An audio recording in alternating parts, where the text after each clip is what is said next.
ध्वनि एक प्रकार की ऊर्जा है जो हम अपने कानों द्वारा सुनते हैं। या कह लें कि अगर किसी की बात कोई बात कह रहा है तो उसको हम जिस माध्यम से सुनते हैं वो क्या है, ध्वनि। और ध्वनि क्या है, एक प्रकार की ऊर्जा।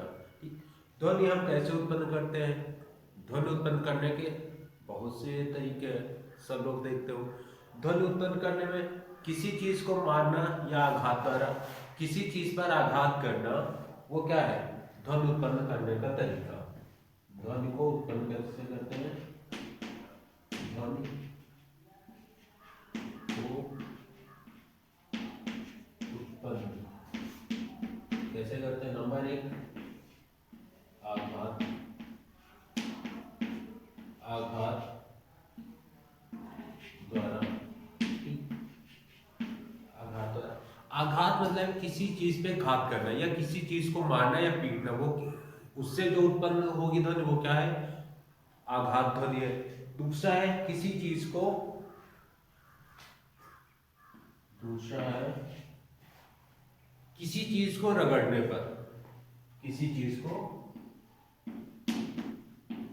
रगड़ने पर, जब किसी चीज को रगड़ेंगे तो उसमें एक ध्वनि उत्पन्न होगी। वो ध्वनि कैसे होगी? किसी चीज को रगड़ने पे ध्वनि जो उत्पन्न होती है वो ध्वनि है। ठीक, जैसे जो हम गिटार बजाते हैं वो क्या करते हैं, हम उसमें जो तार लगा होता है उस पे जब हम रगड़ते हैं तो उस पर कंपन उत्पन्न होता है। ठीक, वो रगड़ने पर, गिटार से जो ध्वनि निकलती है वो रगड़ने पर आती है। तीसरा है वायु फूंकने पर। फिर वायु फूंकने, वायु फूंकने पर, जे वायु फूंकने पर शहनाई हो गई, बांसुरी हो गई। ठीक, ये कौन सी ध्वनि है? वायु फूंकने पर ध्वनि है। ठीक, आगे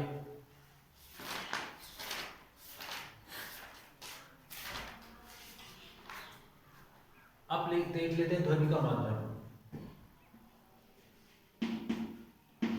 ध्वनि का संचरण।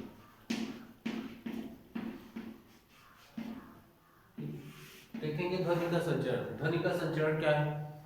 ध्वनि को चलने के लिए किसी न किसी माध्यम की आवश्यकता होगी, एक मीडिएटर की आवश्यकता होती है। ध्वनि को एक स्थान से दूसरे स्थान पर जाने के लिए किसी न किसी माध्यम की आवश्यकता होती है। और वो माध्यम क्या होता है? माध्यम क्या होता है? माध्यम होता है वायु। अगर माध्यम वायु नहीं है तो हम ध्वनि को नहीं सुन सकते हैं। जैसे सबसे बड़ा रीजन है,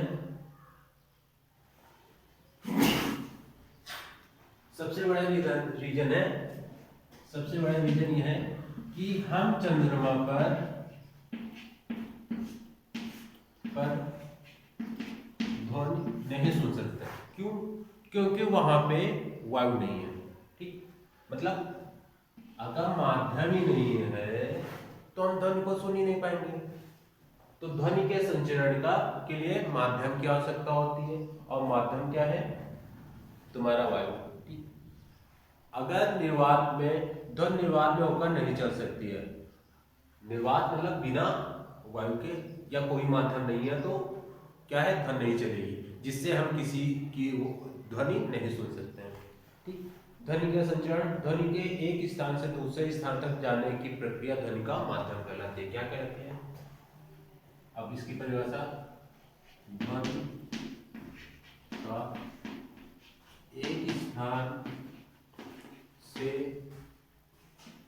दूसरे स्थान तक जाने की प्रक्रिया संचरण कहलाती है।